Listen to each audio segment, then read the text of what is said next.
Hello guys, ganda dito guys. Ayan, pakita ko sa inyo yung ganda dito. Ayan, yan, ang ganda ang mga ano.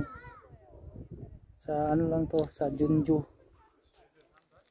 City. Ayan, ang ganda lang guys. Oh. Wow,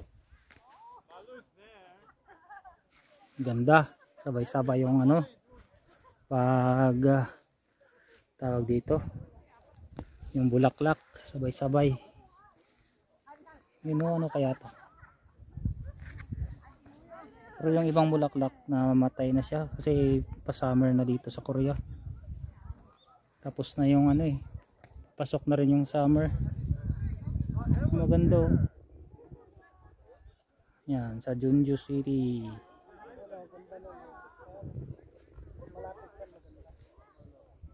Yan, puntahan natin yung dahon na kulay pula. Puno siya. Puno pero yung dahon kulay pula. Yan, kapitan natin. Yan oh. Yung puno na yung dahon niya ay parang bulaklak kasi may kulay pula siya. Yan. Kulay pula yan na dahon. Parang utom na. Pero dahon siya. Yan oh, may kulay.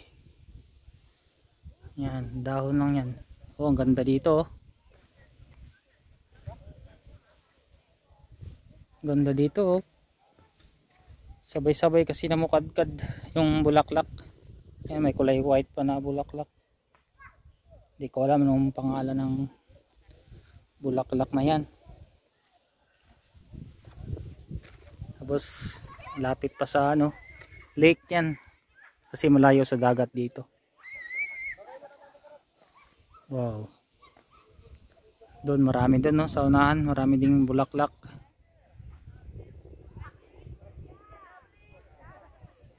Basta spring season ganito. Maganda talaga pag spring. Kasi sabay-sabay yung mga ano, bulaklak, pati yung mga puno ng kahoy. Mamulaklak din yan eh. Kaso wala na. Pa summer na kasi. Yan guys oh. Ganda ng bulaklak oh.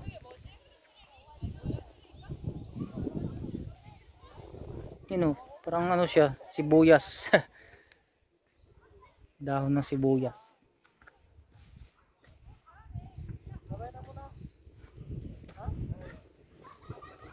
Yan.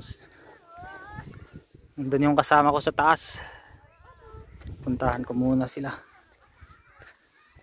Ano kaya oh? Parang ano, parang strawberry.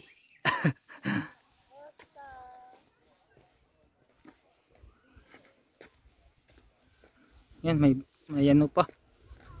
Kulay white na bulaklak, parang ano siya oh. Kalachuchi.